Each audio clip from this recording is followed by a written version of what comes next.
विदुर जी को कृष्ण की विभिन्न लीलाओं का वर्णन करते हैं। उसी बात पे हम लोग अभी आगे चर्चा करेंगे आज। उसके पहले हम लोग प्रार्थना कर लेते हैं। ओम अज्ञानतिमिरन्धस्य ज्ञानाञ्जनशलाकया चक्षुरुन्मिलितं येन तस्मै श्रीगुरुवे नमः।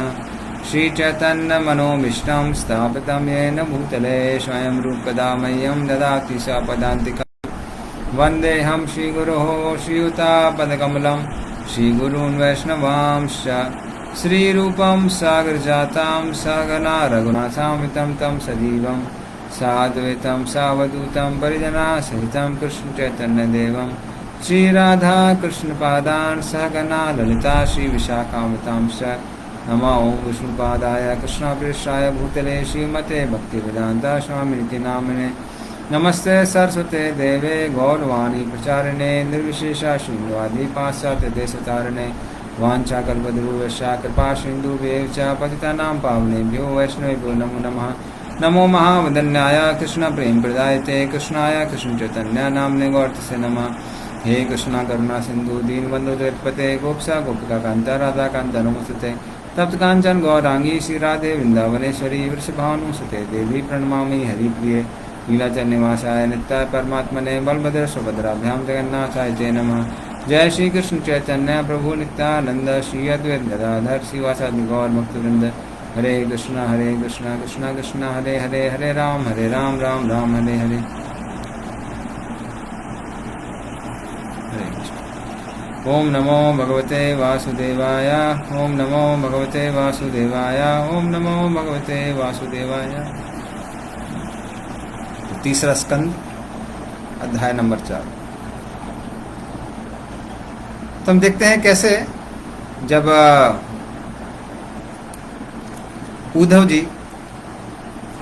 विदुर जी से मिलते हैं तो पहले उनको कृष्ण वृंदावन में जो लीलाएं की थी उनका वर्णन करते हैं और फिर वृंदावन के बाहर जो कृष्ण ने लीलाएं की थी उसका वर्णन करते हैं। और वो वर्णन करने के बाद में वो बताते हैं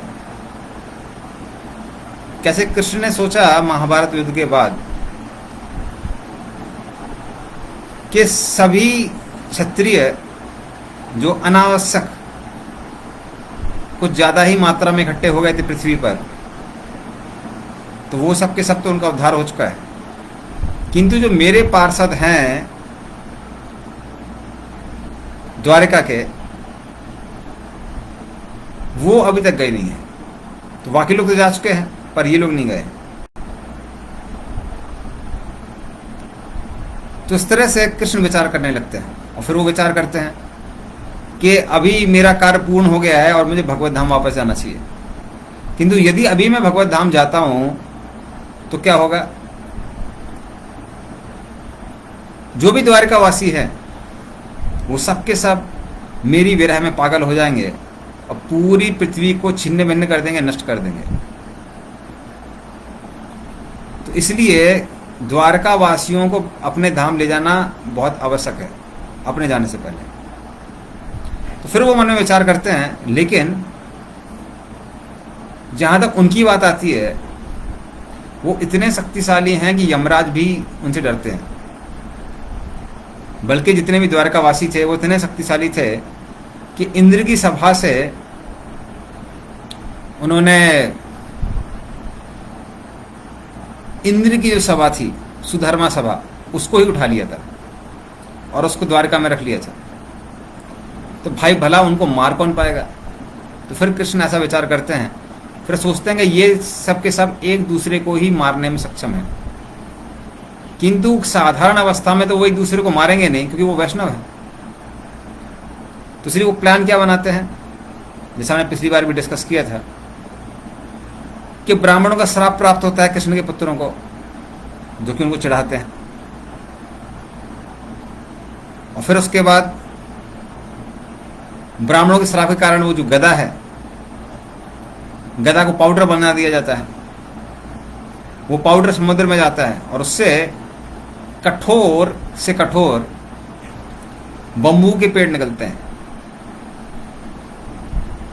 और क्योंकि क्षत्रिय यज्ञ के बाद में, पिंडदान के बाद में मदिरापान कर सकते थे, वो अलाउड था, इसलिए उसके बाद क्या होता है, वो लोग मदिरापान करते हैं और इस मदमस्त अवस्था में एक दूसरे पर हमला करने लगते हैं, और इस तरह से मौसल लीला के द्वारा सारे द्वारकावासी वो भगवत धाम चले जाते हैं वापस। उसके बाद कृष्ण क्या करते हैं, वहां पे वो देखते हैं कि चलिए मेरा कार्य पूरा हो गया है। फिर सरस्वती नदी में जाके वहां पे जल ग्रहण करते हैं, और जल ग्रहण करने के बाद में वो एक वट वृक्ष के नीचे बैठ जाते हैं। वो क्या, किस चीज का द्योतक था, वो इस चीज का द्योतक था कि जो वट वृक्ष है उसकी तुलना की गई है इस भौतिक संसार से। हम ये भगवत गीता में पहले ही सुन चुके हैं कि मतलब अभी मैं भौतिक संसार जो है वो मेरी परछाई है, अब इसको मैं छोड़ने वाला हूं, इसको पीठ दिखाने वाला हूं, इसको छोड़ने वाला हूं। श्री कृष्ण जो भी कार्य करते हैं वो असाधारण होता है। और फिर द्वार अलग अलग देवतागण आते हैं, देवतागण प्रार्थना करते हैं कृष्ण से कि देखिए भगवान, आपका जो कार्य था धर्म की स्थापना का, और अपने जो पार्षद हैं या फिर जो एक्स्ट्रा जो क्षत्रिय हैं उनको, उनका उद्धार करने का वो आप पहले ही कर चुके हैं। इसलिए अभी आप चाहें तो अपने धाम वापस जा सकते हैं, अभी समय हो गया है। वैसे आपके लिए कोई, कृष्ण के लिए कोई वो नहीं है, बाध्यता नहीं है कि हाँ हाँ इसी समय जाना है, लेकिन फिर भी वो लोग कहते हैं कि आप चाहें तो आप वापस जा सकते हैं। इस तरह से वो आग्रह करते हैं। सारे के सारे देवतागण, उद्धव जी वहां पे उपस्थित थे। उद्धव जी समझ जाते हैं। उद्धव जी कहते हैं देवतागण आए हैं, कृष्ण से बात कर रहे हैं, मतलब सतकृष्ण अपनी लीलाएं पूरा करने वाले हैं। तो उद्धव जी प्रार्थना करते हैं कृष्ण से कि हमको भी भगवत धाम वापस लेके जाइए, यहां छोड़ के अकेले मत जाइए।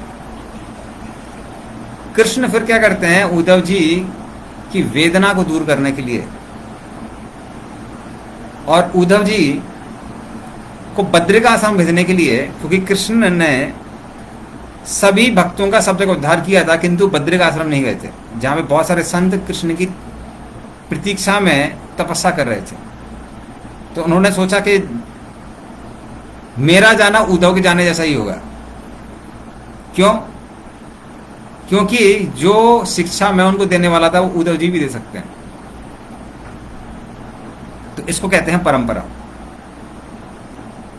जो शिक्षा कृष्ण भगवान ने 5000 वर्ष पहले कुरुक्षेत्र के मैदान में अर्जुन को दी थी, वही शिक्षा गुरु परंपरा के द्वारा अभी हमको प्राप्त होती है, भगवत गीता यथारूप के द्वारा।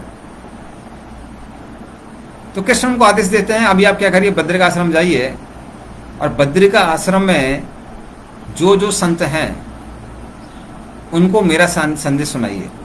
उसी संदेश को कहते हैं उद्धव गीता। हाँ, तो उस तरह से वो वहां पे कृष्ण उनको उद्धव गीता कहते हैं, जो कि 11वें स्कंद में आती है। अभी हम लोग 3रे स्कंद में चल रहे हैं। उसके बाद जब वो उद्धव गीता सुन लेते हैं तब वो समझ में जाते हैं कि अभी तो कृष्ण से बिछो करना पड़ेगा। हाँ, तो उद्धव जी बड़े दुखी हो जाते हैं।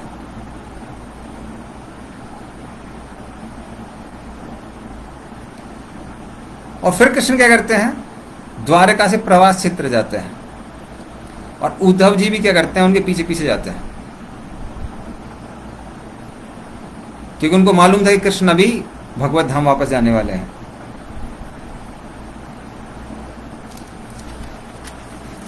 फिर वो कृष्ण वहां पे जाते हैं सरस्वती नदी के निकट, उद्धव जी वहां भी पीछे पीछे जाते हैं। हाँ, और फिर वो देखते हैं कि कृष्ण आराम से वो वट वृक्ष के नीचे बैठे हुए, जिसके बारे में अभी हमने थोड़ी देर पहले बताया था। और उस रूप का उद्धव जी हमेशा ही ध्यान करते रहे। उसके बाद में वो कैसा रूप था, सामावदातम, उनका जो रूप था वो श्याम वर्ण का था और बहुत सुंदर था।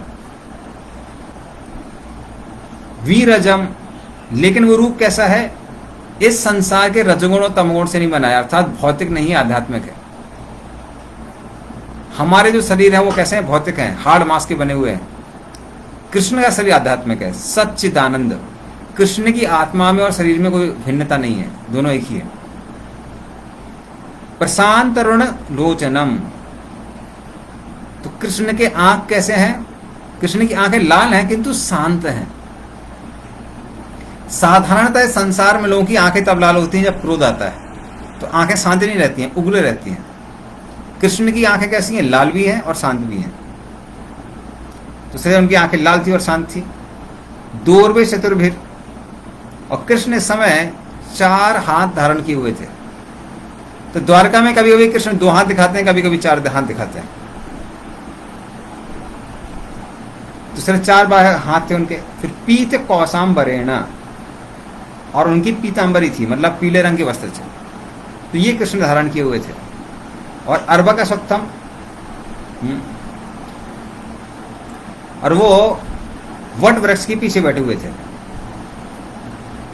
और अपना जो दायां पैर है उसको बाएं जांग में रखा हुआ था। ये उनकी पोजीशन थी।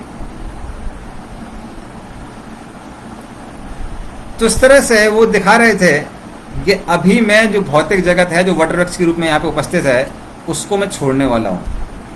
और कृष्ण बहुत प्रसन्न थे कि भाई ठीक है, अभी भगवत धाम से वापस अपने धाम जा रहे हैं। तो सर कृष्ण बड़ी प्रसन्न मुद्रा में दिखाई दे रहे थे। उसी समय क्या होता है, व्यासदेव के एक शिष्य हैं, बल्कि उनके मित्र हैं, जिनका नाम है मैत्रेय ऋषि। मैत्रेय ऋषि भी उसी समय आ जाते हैं। तो वैसे कहते हैं कि मैत्रेय ऋषि ज्ञान मिश्र भक्त हैं, शुद्ध भक्त नहीं कृष्ण के। ज्ञान मिश्र भक्त वो होते हैं जिनका लक्ष्य होता है कृष्ण को प्राप्त करना, किंतु उनको 24 तत्व जो होते हैं उनको सुनने में, पढ़ने में ज्यादा आनंद लेते हैं। भगवान का कीर्तन करने में, भजन करने में उतना आनंद नहीं लेते हैं। उनको ज्ञान मिश्र भक्त कहते हैं। किंतु क्योंकि वो कृष्ण से फिर भी आसक्त थे, इसलिए वो वहां पर भी वो भी चुपचाप खड़े हो जाते हैं और ध्यान से सुनने लगते हैं कि कृष्ण और उद्धव के बीच में क्या वार्ता चल रही है। तो उस तरह से कृष्ण जब उद्धव जी से बात करते हैं तो मैत्रेय जी उसको सुन पा रहे थे, लेकिन कृष्ण देख किसको रहे थे? उद्धव जी को देख रहे थे, क्योंकि उद्धव जी कृष्ण के शुद्ध भक्त हैं। तो फिर कृष्ण भगवान उद्धव जी को कहते हैं कि हे वसु, क्योंकि उद्धव जी एक तो शुद्ध भक्त उद्धव जी हैं और उनके शरीर में ही एक और व्यक्ति थे जो वसु थे। तो कहते हैं हे वसु, मनासी पितम, हमको पता है कि आपके मन में क्या कामना है। आपकी कामना है कि आप हमेशा मेरे साथ रहें। इसी वजह से आपने क्या किया है, मेरी बहुत पूजा की है, अर्चना की है। इसलिए मैं आपको वो वरदान देने वाला हूं जो उसको प्राप्त करना बाकी सब लोगों के लिए बहुत दुर्लभ है। तो मैं आपको एक दुर्लभ वरदान देने जा रहा हूं।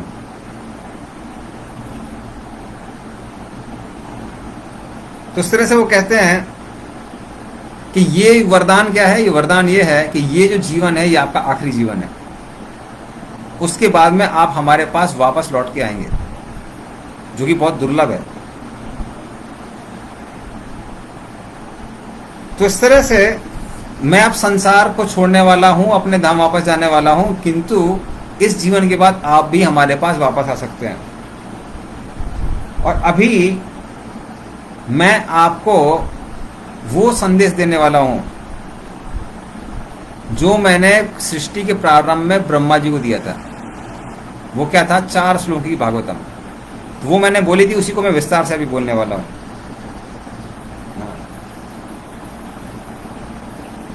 और उस तरह से वो कृष्ण से चतुर्श्लोकी भागवतम सुनते हैं,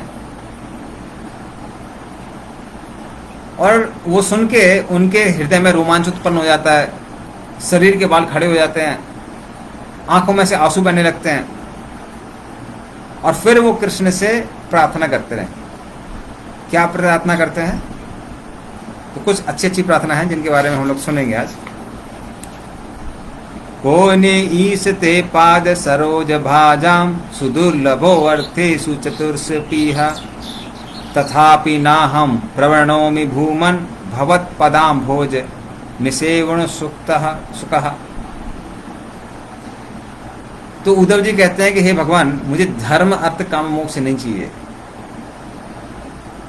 साधारण लोग तो धर्म करते ही नहीं आजकल, जो नास्तिक लोग होते हैं वो सिर्फ किसके पीछे भागते हैं? अर्थ, पैसे के पीछे भागते हैं। क्योंकि अर्थ से क्या होता है? काम। आप अपनी कामनाओं को पूरा कर सकते हैं। लेकिन जो धार्मिक लोग होते हैं वो धर्म करते हैं, भगवान की पूजा करते हैं ताकि अर्थ मिले। लेकिन जो भगवान के शुद्ध भक्त हैं वो धर्म कुछ धन प्राप्त करने के लिए नहीं करते हैं, इस संसार में मान सम्मान प्राप्त करने के लिए नहीं करते हैं, इस संसार में विद्या को प्राप्त करने के लिए नहीं करते हैं, मात्र कृष्ण को प्रसन्न करने के लिए करते हैं। इसलिए वो कहते हैं मुझे ये पुरुषार्थ नहीं चाहिए भगवान, बल्कि वो कहते हैं जो भक्त आपके चरणों की सेवा करते हैं उनके लिए मोक्ष भी बहुत मुश्किल नहीं है प्राप्त करना, बहुत आसान है। लेकिन मुझे ये कुछ नहीं चाहिए, मुझे मात्र आपके चरणों की सेवा चाहिए, कुछ और नहीं चाहिए। तो आप बोल रहे हैं वरदान देंगे, ये देंगे, हमको नहीं चाहिए। हमको आपके साथ रहना है, आपकी चरणों की सेवा करनी है, वही हमारे लिए वरदान है। और फिर वो कहते हैं कि आप भगवान हैं, लेकिन आप ऐसा हमारे साथ आदान प्रदान करते हैं कि हम ही कंफ्यूज हो जाते हैं कि आप भगवान है कि नहीं है। तो कहते हैं कर्माण्यनि हस्य भवो अभस्यते दुर्गा सयोथारि भयात् पलायनम कालात्मा रते खिद्यति धीर विदामेह। तो वो कहते हैं कि हे भगवान, खिद्यति धीर विदामेह, तो जो बड़े बड़े विदाम अर्थात विद्वान लोग हैं, उद्धव जी तो स्वयं भी बहुत बड़े विद्वान थे, क्योंकि वो किसके शिष्य थे? बृहस्पति, जो देवताओं के गुरु हैं बृहस्पति, उनसे उन्होंने शिक्षा ग्रहण की थी।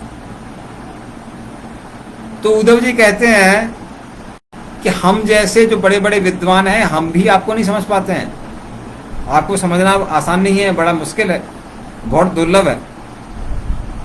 हाँ, तो कर्माण्य निहस्य,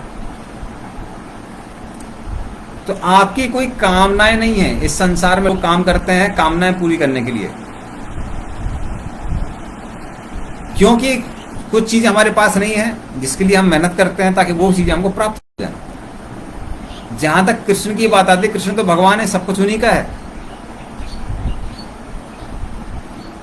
हमारे पास चीजें कुछ समय तक रहती हैं, फिर चली जाती हैं। पैसा वहीं का वहीं रहता है, जेबें बदलता रहता है। जिसकी जेब में रहता है उसको लगता है वो मेरा पैसा है, लेकिन सारा पैसा किसका है? कृष्ण का है, सारा धन कृष्ण का है।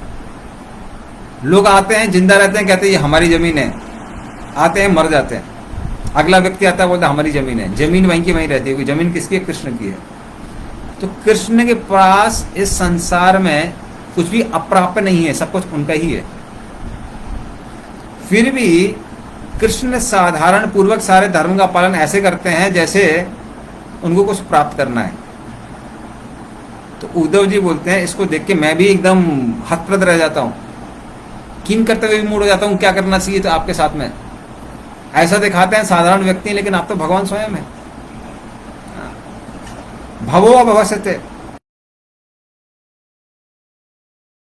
है, लेकिन फिर भी ऐसा लगता है कि वस्तु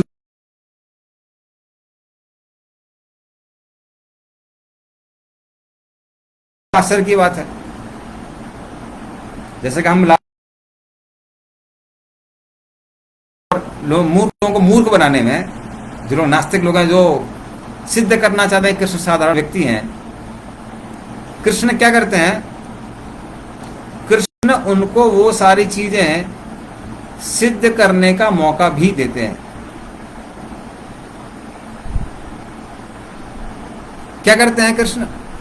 इस संसार में, संसार को विदा करने से पहले वो स्वयं भी एक भौतिक शरीर का निर्माण करते हैं और उस शरीर को यहीं पे छोड़ जाते हैं, ताकि जो नास्तिक लोग हैं वो कंफ्यूज रहे, वो सोचें कि अरे ये तो साधारण व्यक्ति है।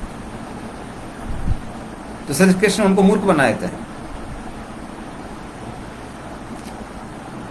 उसी तरह से कृष्ण अजन्मा है, लेकिन दिखाते ऐसे हैं कि वसुदेव और देवकी के पुत्र के रूप में जन्मे हैं, तो भवो अभवसित थे। फिर बता दें, दुर्गाश्रयो अथारिक भयात पलायनम कालात्मनो। हाँ, तो आप कालात्मनो, आप समय को भी कंट्रोल करने वाले हैं। जैसे कि हमने पहले भी कुछ कथाओं में बताया था कि नारद मुनि जब द्वारका आते हैं तो देखते हैं कृष्ण के हल महल में अलग अलग टाइम जोन चल रहा है। किसी महल में सुबह चल रही है, तो किसी महल में दोपहर का समय चल रहा है, किसी महल में शाम का समय चल रहा है। जो जो कृष्ण की पत्नी को पसंद था वो टाइम चलता था कृष्ण के यहाँ पे। तो इस तरह से कृष्ण काल को भी नियंत्रण में करने वाले हैं, लेकिन दिखाते क्या है? दिखाते ऐसे हैं कि शत्रुओं से बड़े भयभीत हैं, इसीलिए द्वारका नगरी बसाते हैं पानी के बीच में, समुद्र के बीच में, जैसे बड़े भयभीत हैं शत्रुओं से। वैसे सारे शत्रुओं का वध किया है उन्होंने, लेकिन दिखाते हैं। तो वो देख के किसी का भी दिमाग खराब हो जाएगा, अरे भाई भगवान है, ऐसी चीजें क्यों कर रहे हैं वो। प्रमदा युताश्रमा स्वात्मन रते है। तो स्व आत्मन रते, आप आत्माराम है, स्वयं में खुश रहते हैं, लेकिन फिर भी अपनी पत्नियों को प्रसन्न करने के लिए कुछ भी करने को तैयार रहते हैं। ऐसा लगता है जोरू के गुलाम हो। इंग्लिश में बोलते हैं हैंड पैक हस्बैंड।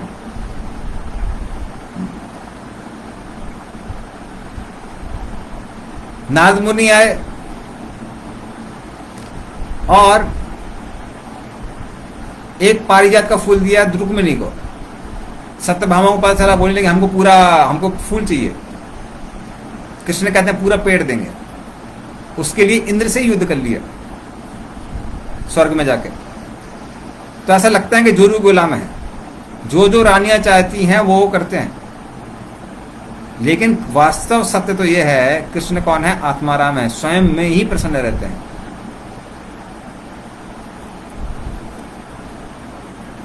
तो बोलते हैं उद्धव जी, ये सब देख के खिद्यते धीर विदामः, हम जैसे जो बुद्धिमान लोग हैं वो भी कैसे हो जाते हैं, अचंभित रह जाते हैं कि भाई अब ऐसे अजीबोगरीब काम कैसे कर रहे हैं। क्योंकि कोई हर व्यक्ति के साथ में एक एक्सपेक्टेशन होता है, आशा होती है कि ऐसा कार्य करेगा। जैसे लोग सोचते हैं, देखते हैं साधु, तो बोलते हैं साधु मतलब धीमे से बोलना चाहिए, धीमे से चलना चाहिए, वो साधु है। साधु भाग रहा है तो कई बार लोग बड़े शक की नजर से देखने लगते हैं कि साधु कैसे हो सकता है।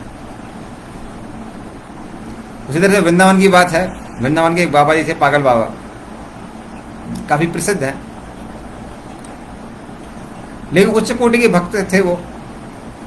तो एक बार की बात थी कि रात को पागल बाबा अपने भजन में मस्त थे।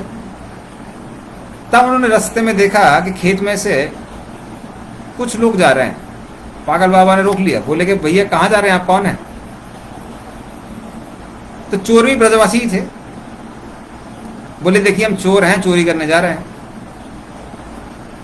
बाबा बोले कि अरे हमारे जो प्रभु हैं वो भी माखन चोर हैं, तो हम भी आपके साथ चोरी करने चलेंगे। सब समझाने, अरे भाई आप बाबा हैं, पकड़े जाएंगे, परेशान हो जाएंगे, आपकी वजह से हम भी पकड़े जाएंगे, आप नहीं चलिए हमारे साथ में चोरी करने के लिए। बाबा बोले नहीं नहीं नहीं, हम चलेंगे, हमारे भगवान माखन चोर, हम भी चोरी करेंगे। अब सब लोग परेशान। बोले ठीक है भाई, अगर मान लीजिए बाबा की इतनी इच्छा है तो पूरी करनी पड़ेगी इच्छा।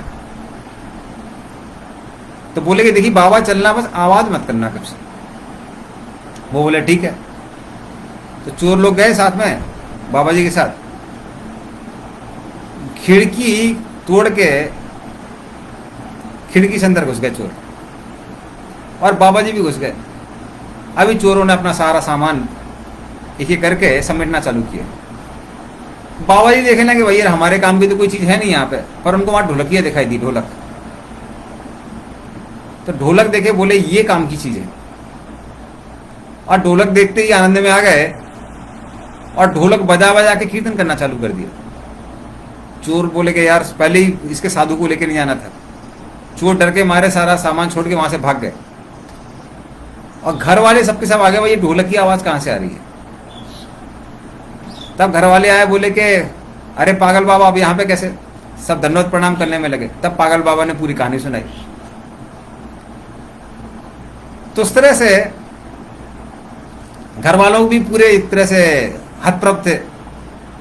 ऐसा कैसे हो सकता है, भाई बाबा होके चोरों के साथ घूम रहे हैं। तो हर व्यक्ति के साथ क्या है, कुछ उपेक्षा की जाती है, उससे कुछ अपेक्षा की जाती है कि ये उसको करना चाहिए। तो वो अपेक्षा उद्धव जी को भी थी कृष्ण से, लेकिन कृष्ण से वो बोलते हैं कि आपके ये सारे क्रियाकलाप देख के हम लोग कैसे रह जाते हैं, आश्चर्यचकित रह जाते हैं कि आप ऐसा कार्य कैसे कर सकते हैं। फिर वो कहते हैं और भी आप ऐसे अजीबोगरीब कार्य करते हैं। आप सर्वज्ञ हैं, सब कुछ जानने वाले हैं। आप जब सांस छोड़ते हैं उसमें से वेद निकलते हैं,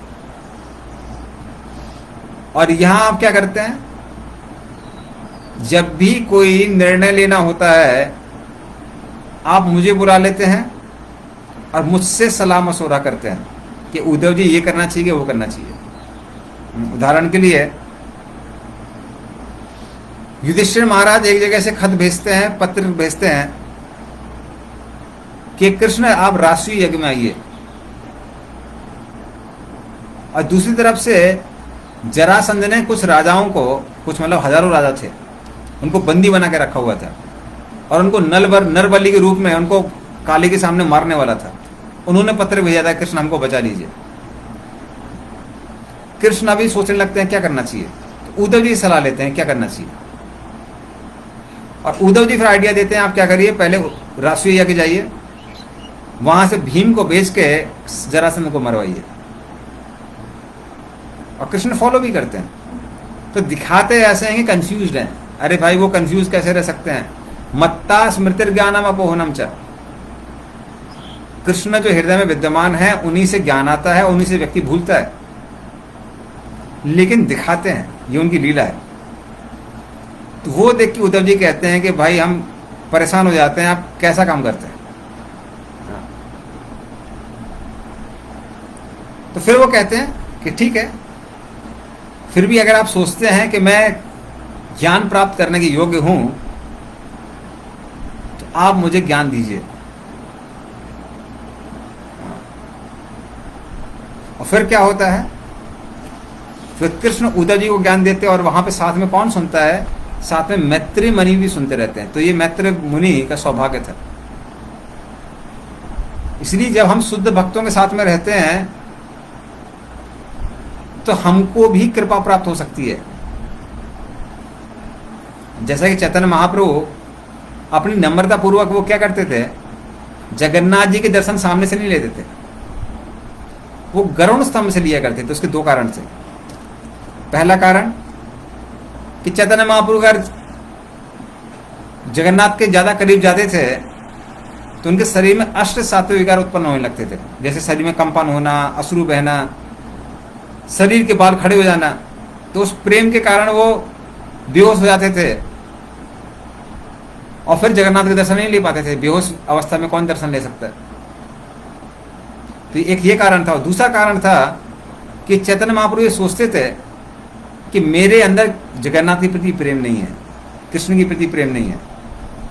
प्रेम किसका है, गरुण जी का है जो स्तंभ में बैठे हुए हैं। इसीलिए गरुण जी की भक्ति देखकर जगन्नाथ जी बार बार गरुण जी की ओर देखेंगे, और यदि मैं गरुण जी के पास में रहूंगा तो शायद मेरी ओर भी देख सकते हैं। तो वो नम्रता की भावना चैतन्य महाप्रभु के अंदर थी। तो उसी तरह से हम देखते हैं यहाँ पे मैत्री मुनि वो भी उस संवाद को सुन पाते हैं। क्यों सुन पाते हैं, क्योंकि वो उद्धव जी के बगल में खड़े थे। तो यदि हम भगवान के भक्तों के साथ में, खासकर शुद्ध भक्तों के सानिध्य में रहेंगे तो हमको भी वही सौभाग्य प्राप्त होगा जो उन शुद्ध भक्तों को प्राप्त हो रहा है। तो इस तरह से कृष्ण फिर वर्णन करना चालू करते हैं। तो तो कृष्ण परमाम स्थितिम, कृष्ण कहते हैं कि अभी मैं तुमको वो ज्ञान देने जा रहा हूं जो कि मैंने ब्रह्मा जी को भी नहीं दिया अभी तक। और फिर वो कहता है कृष्ण से मैंने वो ज्ञान प्राप्त किया और अभी कृष्ण के आदेश को पालन करने के लिए मैं यहां पर आ गया हूं और मैं बहुत दुखी हूं। लेकिन मैं कृष्ण के सानिध्य का एहसास कर सकता हूं। कैसे कर सकता हूं? उनकी आज्ञा का पालन करके। तो जब हम कृष्ण की सेवा करते हैं तो कृष्ण के सानिध्य का एहसास हो जाता है, भले हम कृष्ण के पास ना हो। और यदि हमने कृष्ण को देखा भी है तो देखने के बाद क्या करेंगे? सेवा करेंगे ना। इसलिए उस सेवा को पूरा करने के लिए उद्धव जी क्या करते हैं? उद्धव जी तुरंत निकल जाते हैं बद्रिकाश्रम की ओर। तो कहता है अभी मैं बद्रिकाश्रम जा रहा हूं और वहां नर नारायण ऋषि का दर्शन करूंगा और वहां पे जो बद्रिकाश्रम में जो अन्य संत हैं, तो बद्रिकाश्रम में ही एक ग्राम है जिसका नाम है कलाप ग्राम। तो वहां पर व्यास देव, नरनारायण ऋषि और अन्य बहुत सारे साधु संत, सूर्यकुल और चंद्रकुल, सूर्यवंश चंद्रवंश, इनके भी जो आखिरी राजा हैं वो भी वहीं पर है। वो प्रतीक्षा कर रहे हैं कि कब कलयुग का अंत होगा और वापस वो क्या करेंगे? सूर्यवंश और चंद्रवंश को चालू करेंगे। तो वो भी कहां पर तपस्या कर रहे हैं? वहीं पे बद्रिकाश्रम में तपस्या कर रहे हैं, कलाप ग्राम में। तो उद्धव जी कहते हैं हम लोग वहां पे, मैं वहां पे जा रहा हूं कृष्ण की आज्ञा को पूरा करने के लिए और कृष्ण का संदेश इन सब लोगों को सुनाने के लिए जो कि वहां कलाप ग्राम में है।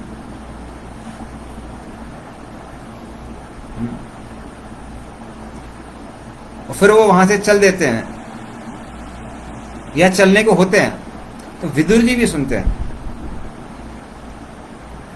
विदुर जी भी सुनते हैं कैसे सारे द्वारकावासी भगवत धाम जा चुके हैं, कृष्ण भगवत धाम जा चुके हैं और वो भी कृष्ण के बड़े उत्तम भक्त हैं। क्योंकि जैसे आप पहले भी हम सुन चुके हैं कि विदुर जी भी कौन है? वो यमराज हैं। यमराज 12 महाजनों में से एक है। तो जो 12 महाजन हैं वो धर्म को ठीक से जानने वाले हैं। वकीलों को धर्म उतने अच्छे से पता नहीं हो सकता। स्वयंभू नारद शंभु कुमार कपिलो मनु प्रहलाद जनको भीष्मो बलिर वैसाखी वयम, ये 12 लोग हैं। स्वयंभू अर्थात ब्रह्मा जी, नारद मुनि, शंभु, शंभु मतलब भगवान शिव, चतुष कुमार जो कि ब्रह्मा जी के 4 पुत्र हैं, सनक सनंद सनत, सनक सनातन सनंद सनत कुमार, ये जो 4 पुत्र हैं। कपिलो, कपिल मुनि जिनका आश्रम कहां पर है? गंगा सागर में। मनु, स्वयंभू मनु, प्रहलाद, प्रहलाद महाराज, जनक जो कि सीता जी के पिता हैं, सिरध्वज जनक,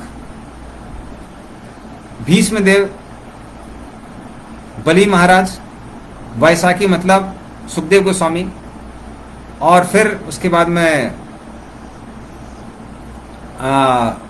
यमराज जी कहते हैं वयम, वयम मतलब मैं, मतलब यमराज जी। तो ये 12 लोग जो हैं, 12 महाजन, तो ये सब कुछ सारे धर्म का ज्ञान अच्छे से जानते हैं। और वो मांडुक मुनि के शाप के कारण विदुर जी के रूप में आते हैं। क्योंकि मांडुक मुनि के साथ में क्या होता है, उनको गलती से पकड़ लिया जाता है और राजा उनको चंगा में फेंक देते हैं। और मांडुक मुनि फिर यमराज जी से गुस्सा हो जाते हैं, कहते हैं किस अपराध के कारण मुझे ये कष्ट भोगना पड़ रहा है। तो यमराज जी कहते हैं आप छोटे से थे तो आपने एक घास के तिनके द्वारा एक चींटी को मार दिया था, इसलिए आपको ये दंड मिल रहा है। मांडुक मुनि कहते हैं कि ये उचित नहीं है, बच्चे के पास ज़्यादा अकल नहीं होती है तो उसको दंड देना अनुचित है, उचित नहीं है, इसलिए मैं आपको श्राप देता हूं कि आप जाके शूद्र बन जाए। और यमराज जी बहुत प्रसन्न हो जाते हैं कि भाई अभी सबको दंड देने वाला जो कार्य है, कठिन कार्य है उससे मुक्ति मिलेगी। तो अरमा को अपनी पदवी देते हैं कुछ समय के लिए और विदुर के रूप में आ जाते हैं। तो वो भी भगवान के बड़े भक्त हैं, तो उनको भी ये सुन के बड़ा कष्ट होता है कृष्ण कहाँ चले गए हैं, भगवत धाम वापस चले गए हैं।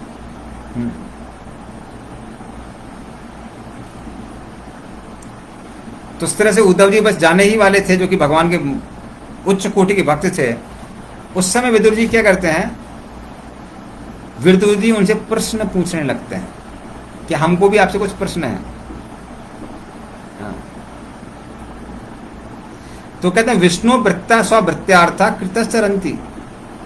जो भगवान विष्णु के सेवक हैं वो इस संसार में विचरण करते हैं, किसके लिए, दूसरों की सेवा के लिए, दूसरों के उद्धार के लिए। तो कृपया करके मेरा भी उद्धार कीजिए। वैसे वो महाजन हैं लेकिन नम्र हैं, कहते हैं मेरा भी उद्धार कीजिए, मेरे प्रश्नों का उत्तर दीजिए। हाँ, इसीलिए आप मुझे वो ज्ञान दीजिए जो भगवान ने आपको दिया था। आपने बता तो दिया कि ज्ञान क्या था, आपने ये भी बता दिया कि आप वो ज्ञान देने के लिए बद्रिकाश्रम जा रहे हैं। अरे भाई, रास्ते में हम भी हैं, हमको भी ज्ञान देते हुए जाइए। तो फिर उद्धव जी विदुर को कहते नहीं, मैं आपको ज्ञान नहीं दूंगा, क्योंकि यहां पर मैत्रेय मुनि मौजूद हैं। और मैत्रेय मुनि क्योंकि मुझसे बहुत ज्यादा वरिष्ठ हैं, उम्र में मुझसे ज्यादा हैं, व्यासदेव के मित्र हैं, इसलिए आप उनसे ग्रहण करिए, शिक्षा ग्रहण करिए। क्योंकि जब कोई वरिष्ठ व्यक्ति रहता है, वरिष्ठ वैष्णव होते हैं, तो एक वैष्णव का आचार है, आचरण है कि वह स्वयं शिक्षा नहीं देता है। इसलिए हमारे इस्कॉन में भी ये पद्धति है कि अगर कोई व्यक्ति व्यासासन में बैठ के भागवत कथा कर रहा है और कोई अन्य वरिष्ठ वैष्णव आ जाते हैं, कोई सन्यासी आ जाते हैं, तो तुरंत उसको उतर के उनको प्रणाम करना चाहिए और उनसे आग्रह करना चाहिए कि आप यहाँ पर विराजमान रह के आप कथा दीजिए। वो अगर बोलते हैं कि नहीं नहीं नहीं आप कंटिन्यू करिए, तो ही आप क्या कर सकते हैं, कथा को कंटिन्यू कर सकते हैं।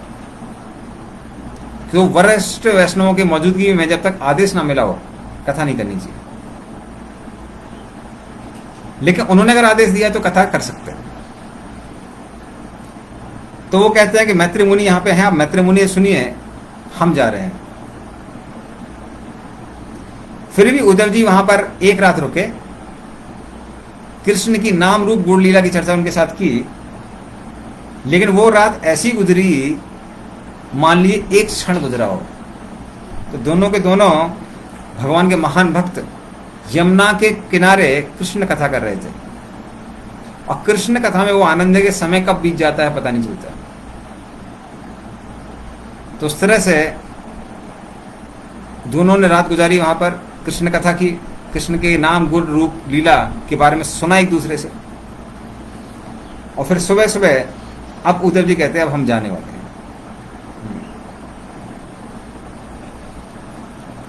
तो वो सुन के परीक्षित महाराज के मन में प्रश्न आने लगता है। बोले भगवान ये तो बड़ा अन्याय दिख रहा है। सुखदेव गोस्वामी से कहते हैं कि भगवान अपने सारे पार्षदों के साथ चले गए, उद्धव जी को यहां छोड़ गए, ये तो अच्छी बात नहीं है। हाँ,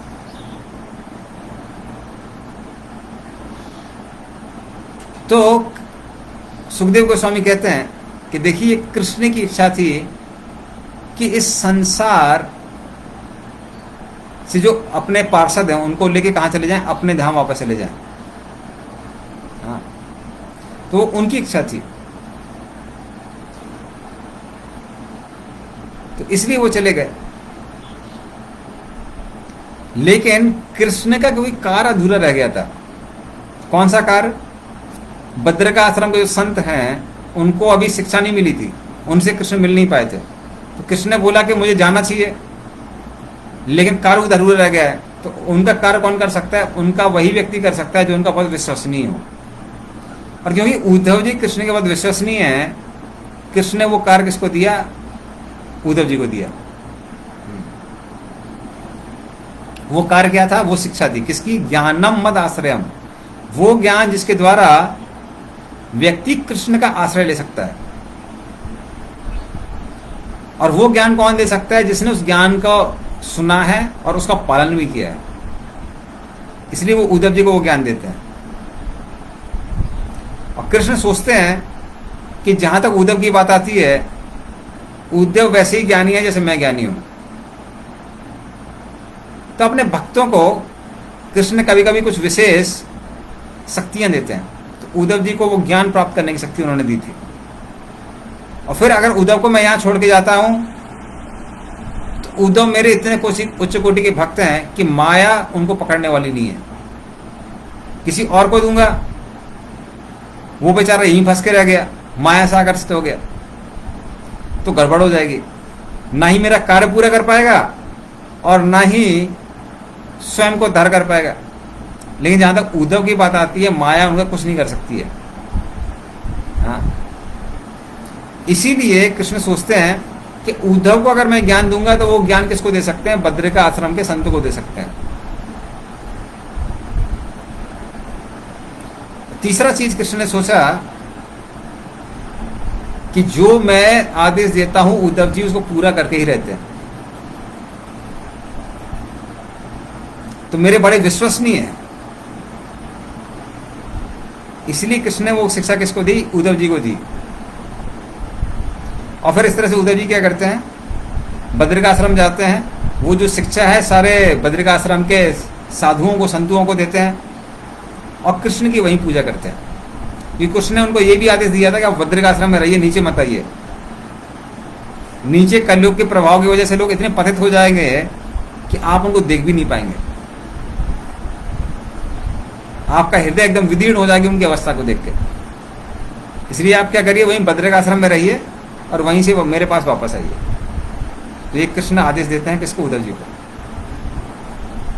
दूसरे विदुर जी उद्धव जी से सुनते हैं कृष्ण के प्राकट्य के बारे में, कृष्ण की क्रियाओं के बारे में, कृष्ण कैसे संसार को छोड़ के अपने धाम वापस जाते हैं उसके बारे में।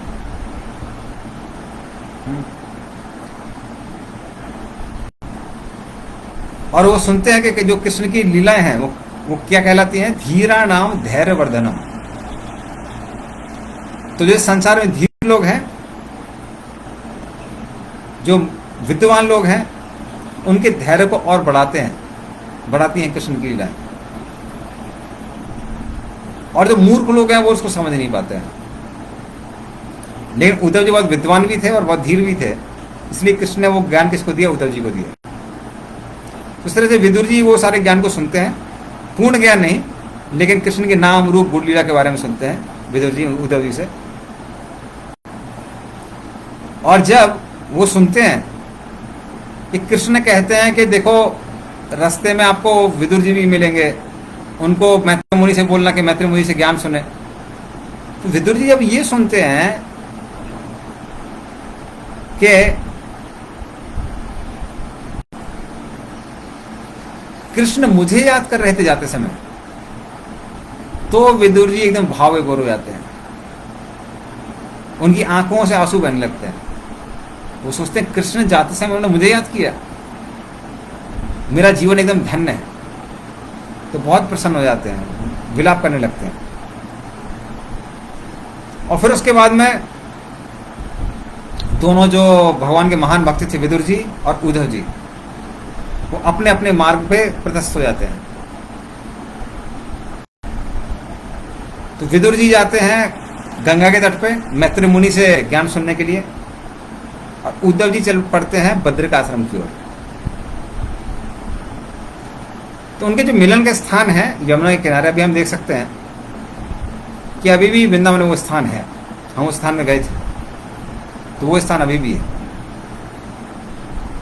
काफी अच्छा बड़ा मंदिर भी है वहाँ, पार्क जैसा है, पार्क के बीच में मंदिर है वहाँ पे, उस स्थान पे। तो इस तरह से विदुर जी वहाँ पे जाते हैं, और विदुर जी वहाँ पे जब जाते हैं तो उनकी वो मैत्री मुनि को देखते हैं और बड़े प्रसन्न हो जाते हैं कि अभी मुझे वो ज्ञान प्राप्त होगा जो स्वयं कृष्ण ने किसको दिया है? उद्धव जी को दिया है। तो उस ज्ञान के बारे में हम चर्चा करेंगे अगले सप्ताह श्रीमद् भागवतम के प्रवचन में। तब तक हम कथा को यहीं विराम देते हैं। ग्रंथराज श्रीमद् भागवतम की जय। शील गोपाद की जय। जय गौर प्रेमानंदे। हरि हरि बोल।